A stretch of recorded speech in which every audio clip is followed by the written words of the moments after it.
Fresh leak from rival tipster DCS has shown us the first look of the design of upcoming flagships. The insider shared schematics showing four separate smartphones with each rear distinct camera layout. The phone on the top left is supposed to be the Oppo Find X9 series. It features a squarish camera module positioned on the left, unlike the round one seen on the Find X8.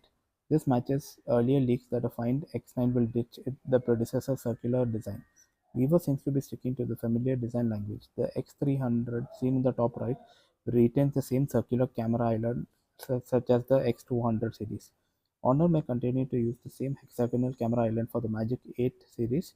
The biggest design shift comes to be the Xiaomi 16 Pro. The schematic shows a wide camera decor that spans the entire top width of the device.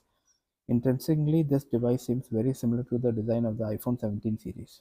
All four phones are expected to feature flat screens this time around, with sketches revealing large radius corners on the display side.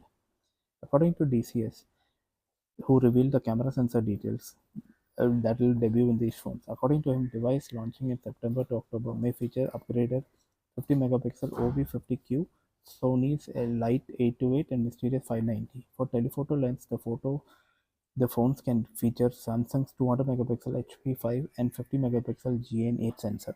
These flagships are expected to be launched shortly after the Qualcomm Snapdragon event on September 23, where the company will unveil the Snapdragon 8 Elite 2 chipset. MediaTek is also expected to launch Dimensity 9500 at the same time.